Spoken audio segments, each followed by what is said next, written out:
የኢትዮጵያ ብሔራዊ የምርጫ ቦርድ የፌዴሬሽን ምክር ቤት በነገረኝ መሰረት ብሎ ከዚህ ቀደም በትግራይ የምርጫ ክልል ውስጥ አድርጓቸው የነበሩትን 5 ቦታዎች ማለትም የትግራይና አማራ ክልሎች የሚወዛገቡባቸውን ቦታዎችን በሰባተኛው ሀገር አቀፍ ምርጫ በየትኛውም ክልል ስራ አይሆኑም ውሳኔ እስኪሰጥባቸው በስፍራው ያሉ ህዝቦች የህዝብ ተወካዮች ምክር ቤት አባላትን ብቻ ይመርጣሉ አለ። ይህ መግለጫ በአንድ ጊዜ መሬቱን አንቀጠቀጠው። ጌታቸው ረዳን በአንድ በኩል በለጠ ሞላን ደግሞ በሌላ በኩል ቃላት አማዘዘ። የሚገርመው ሁለቱም የጠቅላይ ሚኒስትር አብይ አህመድ መንግስትን በሚኒስትርነት የሚያገለግሉ ናቸው። ሁለቱን ይዞ እስካሁን መጓዝ ለአብይ አህመድ እንደ ጥበብ ሊወሰድም ላይወሰድም ይችላል። ግን የጠቅላይ ሚኒስትሩ የምስራቅ አፍሪካ ጉዳዮች አማካሪ ሚኒስትር ጌታቸው ረዳ ዛሬ ላይ የምርጫ ቦርድን ውሳኔ ተከትሎ እሳቸውና ፓርቲያቸው ያወጡትን መግለጫ ስናይ ጌታቸው ረዳ ህወሓትን ትተው የፌዴራል መንግስትን የተቀላቀሉበት ስሌት ግዙፍ ስህተት አጋጥሞታል ወይንስ እንዴት ነው የሚል ጥያቄን እንድናነሳ እንገደዳለን። ጠቅላይ ሚኒስትር አብይ አህመድ በጌታቸው ረዳና በበለጠ ሞላ መካከል እየሰሩት ስላለው ስሌትም እናነሳለን። ጤና ይስጥልን፣ ኢትዮ ፍሮንቶች ነን። አብራችሁን ስትቆዩ ይህን ጉዳይ በስፋትና በጥልቀት ትሰማላችሁ። እስከዛው ቻናላችንን ሰብስክራይብ፣ ላይክ እና ሼር እያደረጋችሁ አብራችሁን ቆዩ። በመጀመሪያ ምን ተፈጠረ የሚለውን ነይ። የፌዴሬሽን ምክር ቤት 5 የምርጫ ክልሎች ከትግራይ ክልል ውጭ ሆነው ለብቻቸው በቀጥታ ለህዝብ ተወካዮች ምክር ቤት ብቻ ምርጫ እንዲደረግባቸው ነው የወሰነው። 5ቱ የምርጫ ክልሎች የሁመራ፣ የአዲረመጽ፣ የኮረም፣ ኦፍላ፣ የጠለምትና የራያ አላማጣ ምርጫ ክልሎች ናቸው። እነዚህ የምርጫ ክልሎችና ቦታዎች በትግራይና በአማራ ክልሎች የይገባኛል ጥያቄ የሚነሳባቸውና አሁንም በዚሁ ምክንያት የጸጥታ ችግር ያለባቸውና አንዳንዱ ነገ ከነገ ወዲያ የጦርነት ማዕከል ይሆናሉ ተብሎ የሚሰጉ ናቸው። የኢትዮጵያ ብሔራዊ ምርጫ ቦርድ ቀደም ሲል ባወጣው የምርጫ ክልሎች ድልድል እነዚህ 5ቱን አካባቢዎች በትግራይ የምርጫ ክልል ውስጥ እንደተዋቀሩ እንዲቀጥሉ አድርጎ ካርታውን ይፋ አድርጎ ነበር። ይህም በወቅቱ በአማራ ብሔርተኞችም ሆነ የወልቃይትና ጠገዴ ሰቲት ሁመራ ዞን አስተዳደር ውግዘት ገጥሞት ይስተካከል የሚል መግለጫ ማስወጥቷል። ነገሩም የአማራ ብሔርተኞችን የታገልንላቸውና የብሔርተኝነት መሰረት የሆኑትን ግዛቶችን መንግስት ለትግራይ አሳልፎ ሰጠብን አስብሏቸዋል። ከሳምንታት በኋላ ደግሞ የኢትዮጵያ ብሔራዊ የምርጫ ቦርድ ባወጣው መግለጫ ይህን የቀደመ ውሳኔውን መሻሩን ገልጿል። በዚህም መሰረት በትግራይና በአማራ ክልላዊ መንግስት መካከል አከራካሪ ሆነው የቆዩት የ5 ምርጫ ክልሎች የይገባኛል ጥያቄያቸው እስከሚፈታ ከትግራይ ክልላዊ መንግስትም ውጭ ሆነው ለብቻቸው በቀጥታ ለህዝብ ተወካዮች ምክር ቤት አባላት ብቻ ምርጫ እንዲደረግባቸው የፌዴሬሽን ምክር ቤት ስለወሰነ እኔም እንደዛው ተገብራለሁ ብሏል። አዋራ ያስነሳው ነገርም ይሄ ነው። የምርጫ ቦርድ ያወጣው መግለጫ ከህወሓትም ከትግራይ ክልል ጊዜያዊ አስተዳደርና በቅርቡ በነጌታቸው ረዳ ከተቋቋመው ዲሞክራሲያዊ ስምረት ትግራይ ፓርቲ ከፍተኛ ተቃውሞ የቀረበበት ሲሆን የጌታቸው ረዳ ስምረት ፓርቲ ደግሞ ነገሩን በማጦዝ ውሳኔው ካልታረመ ምርጫ አልወዳደርም እስከማለት ደርሷል። በአንዳንድ የአማራ ፖለቲከኞች በኩል ደግሞ የድጋፍ ድምጾች እየተሰሙ ነው።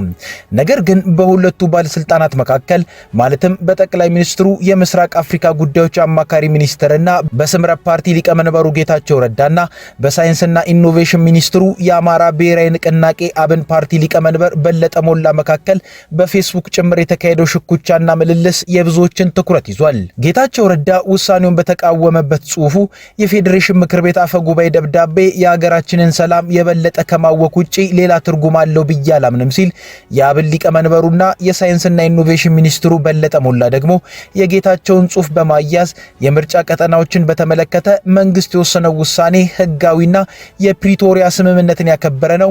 ከፕሪቶሪያ ስምምነት ያፈነገጡ ህጋዊ የፖለቲካ ፓርቲዎች ህግን እንዲያከብሩ እናሳስባለን ሲሉ ጽፏል። የጌታቸው ረዳ ስሌት ጥያቄ ውስጥ የሚገባው ታዲያ እዚህ ጋር ነው።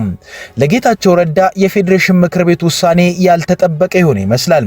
ጌታቸው ረዳ የትግራይ ክልልን በጊዜያዊ አስተዳደር ፕሬዝዳንትነት ሲመራ ከነ ደብረጽዮን ቡድን ጋር አለመግባባት ውስጥ ገብቶ ወደ አዲስ አበባ እስከ መሰደድ ያበቃው የትግራይ ክልል ጥያቄዎችን በተመለከተ በተለይም ክልሉ በ2013 ዓመተ ምህረቱ ጦርነት የተነጠቃቸው ወልቃይትና ራያን የሚያስመልሰው ጠቅላይ ሚኒስትር አብይ አህመድ ከሚመሩት የፌዴራል መንግስት ጋር አብሮ በመስራት ነው በሚለው እምነቱ ነው። የጌታቸው ረዳ ተግባርን ያዩም እንደሚሉት ከአዲስ አበባ መንግስት ጋር የሚኖሩ መለሳለሶች እነዚህን ግዛቶች ለትግራይ ያስመልሳሉ ብሎ ከማመኑ የመነጨ ነው። በዚህ ተግባሩም እነ ደብረጽዮን ስህተት እሱ ትክክል መሆኑን ማሳየት ይፈልጋልም ይላሉ። ለዚህም ሰጥቶ መቀበል በሚሉት ቢል ከሱ የሚጠበቀውን የጠቅላይ ሚኒስትር አብይ አህመድ መንግስት ገጽታ ግንባታ ስራ ላይ ነው የተጠመደው። በማያልቁበት አገላለጾቹና ቃላቶቹን እነዚህ ገጽታዎች ላይ አውሏል። ከቀናት በፊት ደግሞ ከፌዴራል መንግስት ገጽታ ገንቢነት ስፔሻላይዝድ በማድረግ ለራሳቸው ለጠቅላይ ሚኒስትር አብይ አህመድ ሲል ከጀዋር መሐመድ ጋር የማህበራዊ ሚዲያ ፍልሚያን ራሱ አስጀምሮ ግጥሚያውን አካሂዷል። ግጥሚያውን ይቀጥልበት አይቀጥልበት ባይታወቅም ጌታቸው የጠቅላይ ሚኒስትር አብይ አህመድ የሱዳን ፖሊሲ ሀገራዊ ብሔራዊ ጥቅምን ያስጠበቀ ነው ሲል ጀዋር መሐመድን ስለ ብሔራዊ ጥቅም አታውቅም ብሎ ዘልፎት እሱም ከጀዋር መሐመድ የድርሻውን ዘለፋ ተቀብሏል።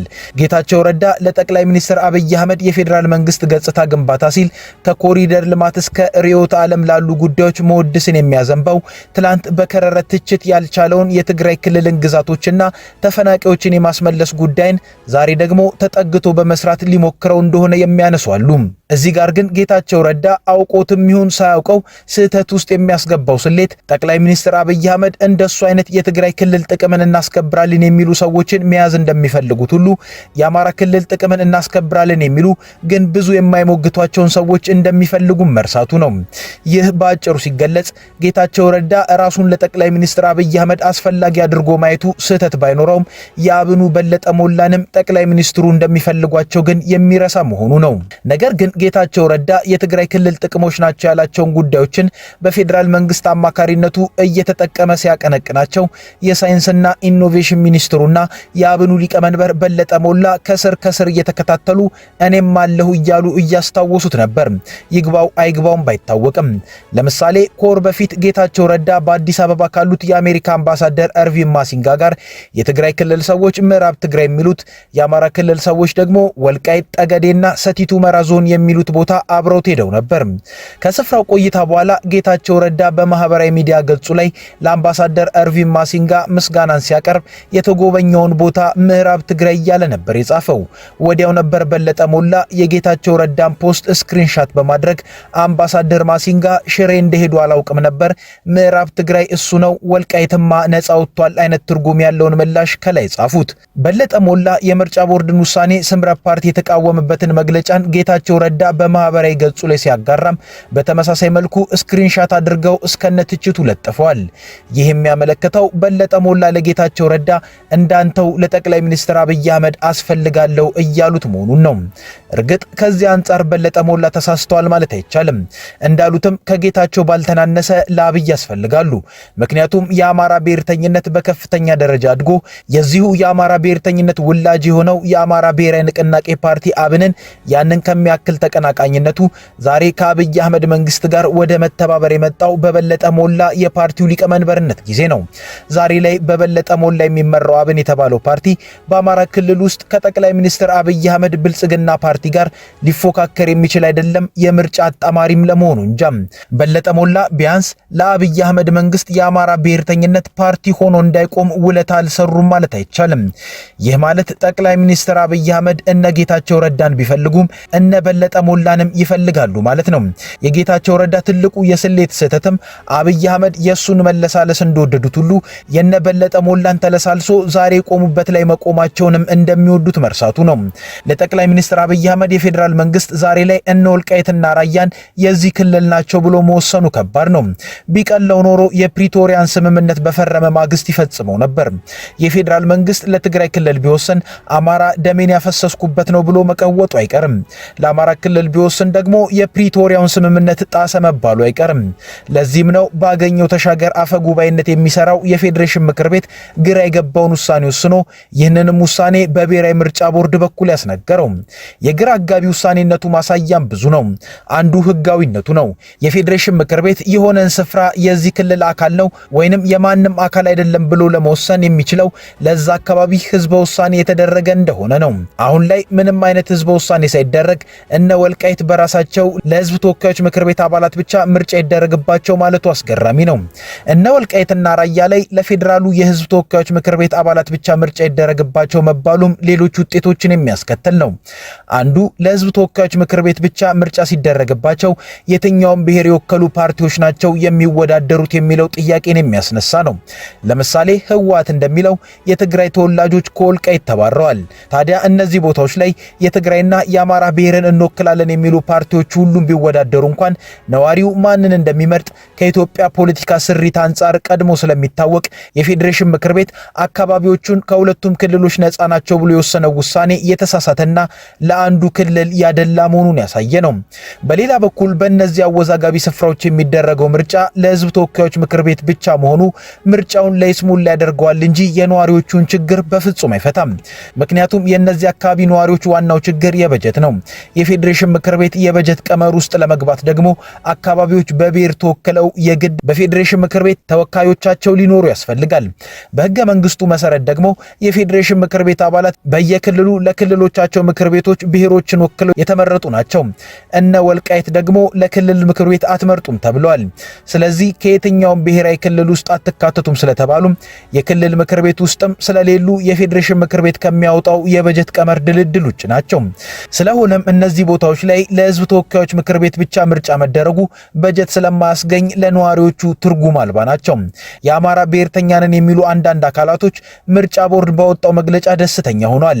ደስተኛ የሆኑት እነ ወልቃይትና ራያ የአማራ ናቸው ተብለው ሳይሆን በምርጫ ቦርድ መግለጫ ቢያንስ እነዚህ አካባቢዎች ከህወሓት ተነጥቀዋል በሚል ነው።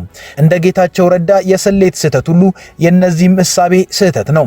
የሚያዋጣው ነገሮችን በእውነተኛ ውይይት መፍታት ነው እንላለን። ከኢትዮ ፍሮንት የዛሬ ጉዳያችን ይሄው ነበር። አብራችሁን ስለቆያችሁ እናመሰግናለን። ቻናላችንን ሰብስክራይብ አድርጉልን። መልካም ጊዜ